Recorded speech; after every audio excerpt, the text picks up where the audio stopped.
Hey friends, SN here. A very warm welcome in today's lesson. This is the second part of time phrases. In today's lesson, we are going to learn 10 more English words or phrases that we always use at the time of talking in English. So, friends, without wasting the time, just move to the lesson. So, here, friends, the first phrase is tell someone the time. Friends, इसका मतलब होता है किसी को अपना समय बताना या कोई भी समय बताना या कुछ पूछना। जैसे can you please tell me the time. Example को देखिए, क्या आप मुझे समय बता सकते हैं। Can you please tell me the time, इसका मतलब हुआ क्या आप मुझे समय बता सकते हैं। छोटा हुआ तो आप तुम भी लगा सकते हैं। दूसरा नंबर एग्जाम्पल है telling time is a little bit more difficult if you don't know the correct way. समय बताना थोड़ा कठिन हो सकता है अगर आपको सही तरीका न मालूम हो तो। आगे चलते हैं। दूसरा नंबर वर्ड है फ्रेज है kill time. We played cards to kill the time until the bus came. देखिए, हम मीनिंग पहले समझ लेते हैं। किल टाइम का अर्थ होता है समय बर्बाद करना।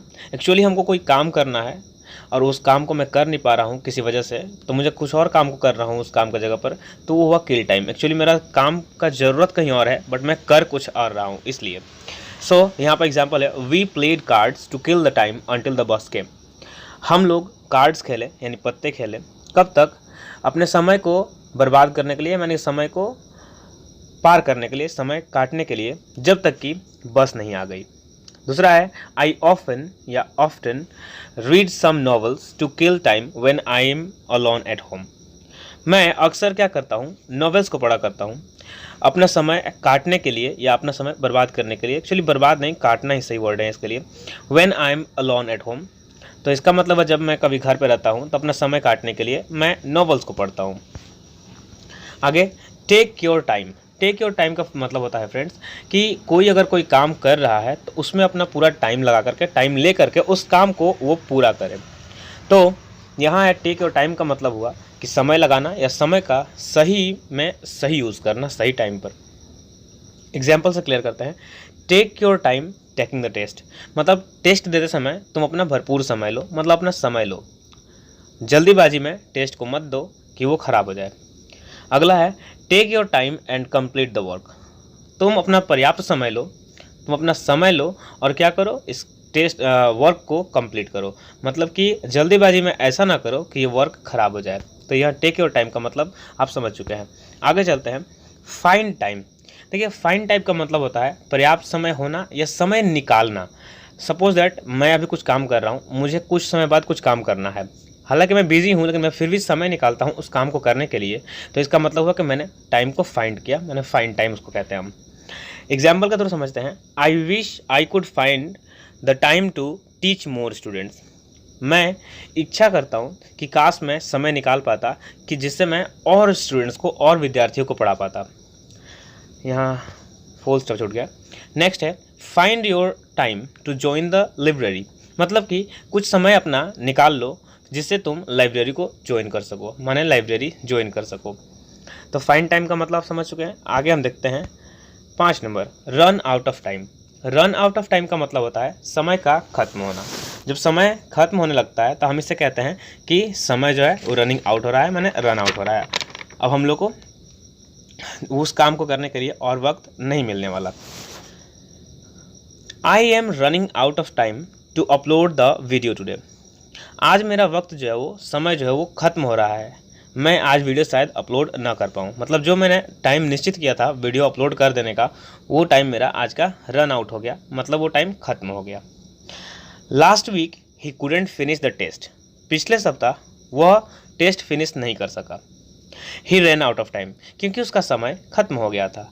समय खत्म होने के कारण ही वो टेस्ट पूरा नहीं कर सका। तो यहाँ हुआ रन आउट ऑफ टाइम का मतलब आपने जान लिया कि इसका मतलब होता है समय का खत्म हो जाना। आगे है आइडल टाइम, जिसे हम लोग लेजर टाइम भी कहते हैं। लेजर टाइम का मतलब होता है अवकाश का समय या खाली समय। इसका मीनिंग समझिए। जब खाली समय कैसे हम कह सकते हैं, मान लीजिए हम स्कूल में हैं, तो वहाँ जो हमारी टिफ़िन होती है, यानी बीच में जो हमारा रेसेस होता है, वो छुट्टी का टाइम होता है, लेज़र टाइम होता है, खाली टाइम होता है। उसमें हम खेल भी सकते हैं, खा भी सकते हैं, दोस्तों के साथ चिल आउट भी कर सकते हैं। तो आइडल टाइम का मतलब आपने समझ लिया कि खाली टाइम जो हमारे पास बचा होता है। सो यहाँ कुछ एग्जाम्पल्स है, उसे समझते हैं। What do you do in your idle time और लेज़र टाइम, यानी कि तुम क्या करते हो, व्हाट डू यू डू, तुम क्या करते हो अपने खाली समय में। I learn new method of teaching in my leisure time, तो कोई आंसर दे सकता है, वहाँ कुछ भी बोल सकता है वो। मैं अपने लिए लिखा हूँ तो ये एग्जाम्पल सेट किया हूँ, तो आई लर्न न्यू मैथड, मैं नए तरीक़ों को सीखता हूँ टीचिंग के, of teaching in my leisure time, में अपने खाली वक्त में। ये एग्जाम्पल हुआ, आई होप आपको ये समझ में आ गया होगा। आगे हम लिखते हैं 7 नंबर, ये है ऑन टाइम। ऑन टाइम का मतलब क्या होता है फ्रेंड्स? देखिए, ऑन टाइम का मतलब होता है समय पर, एकदम निश्चित समय। सपोज दैट ऑन टाइम का यूज़ हम कब कर सकते हैं? मान लीजिए महीने की हर महीने के 30 तारीख को मेरे पिताजी मुझको पॉकेट मनी देते हैं, तो इसका मतलब वो 30 तारीख एक ऐसा फिक्स्ड समय हो गया जो एकदम करेक्ट, हर बार अगर उसी पर देते हैं तो वो ऑन टाइम हुआ। अब अगर उससे पहले वो दे देंगे तो उसको क्या कहेंगे? उसे कहते हैं इन टाइम। इसको हम लोग आगे समझेंगे। All trains are running on time, इसका मतलब कि सभी ट्रेनें आज समय पर चल रही है, जो टाइम उनका निर्धारित है वो उस पर चल रही है, मतलब वो ऑन टाइम है। My father sends my pocket money on time, देखिए एग्जाम्पल में भी है कि मेरे पिताजी मुझे मनी भेजते हैं, पॉकेट मनी भेजते हैं टाइम पर, एकदम मतलब जब सोचा गया उसी टाइम पर। ट्रेन का टाइम मान लीजिए वो जितना निर्धारित किया गया उसी टाइम पर। आगे है इन टाइम। इन टाइम का मतलब क्या होता है फ्रेंड्स? इन टाइम का मतलब होता है समय के अंदर। मान लीजिए मुझको 5 घंटे दिए गए थे कुछ काम को फिनिश करने के लिए, और मैंने उसको 4 घंटे में ही फिनिश कर लिया। इसका मतलब ये हुआ कि मैंने 4 घंटे में कर लिया, इसलिए इसका मतलब हुआ कि मैंने उसको टाइम से पहले कर लिया, यानी कि वो इन टाइम हो गया। अब यहाँ एग्जाम्पल्स के थ्रू इसको और अच्छे से क्लियर करते हैं। I will be back in time for my mother's birthday, मतलब कि मैं वापस आ जाऊँगा समय के अंदर अपने माँ के बर्थडे के लिए।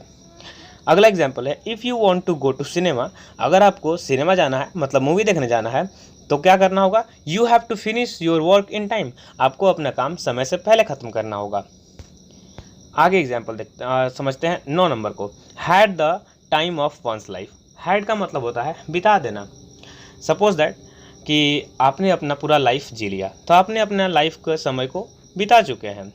जैसे हम लोग को बूढ़े लोग बोलते हैं कि मैंने तो अपना जीवन अब जी लिया है, अब तो तुम्हारी बारी है, मैं तो अपना टाइम जी चुका हूँ, मैं अपना जीवन जी चुका हूँ। तो इसी को एग्जाम्पल में देखते हैं। He had the time of his life working on the farm, उसने अपना पूरा समय बिता लिया क्या करते हुए? फार्म पर वर्क करते हुए, मतलब उसने अपना पूरा समय बिताया था। कैसे बिताया था? फार्म पर, यानी कि खेतों पर काम करते हुए।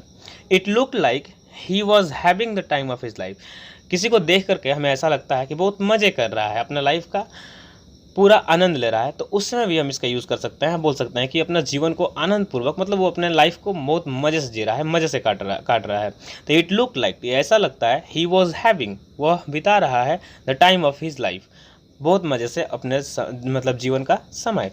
आगे जाते हैं। लास्ट हमारा जो फ्रेज़ है वो है लॉन्ग टाइम। और भी फ्रेज़ होंगे, मैं आपको बताऊंगा बाद में नेक्स्ट वीडियो में। तो फ्रेंड्स, लॉन्ग टाइम का मतलब होता है लंबा समय। मतलब जब हम बोलते हैं, ऐसे बोलते हैं ना, यार मुझको तो इस काम में बहुत लॉन्ग टाइम लग गया, मतलब बहुत लंबा समय लग गया, मुझे तो यहाँ आने में बहुत लॉन्ग टाइम लग गया, लंबा समय, बहुत देर का समय, तो उस समय हम लोग यूज़ करते हैं इसका। तो लंबे समय तक जब यूज़ करना हो तो इस समय हम कहते हैं ये लॉन्ग टाइम। एग्जाम्पल के थ्रू इसको समझते हैं। You took a very long time to say sorry, तुमने बहुत देर लगा दिया सॉरी कहने में, यानी कि माफ़ी मांगने में। It must haven't taken it must have taken a long time to say goodbye. It must have taken, इसने बहुत समय लिया, इसने ज़रूर बहुत समय लिया किस काम में?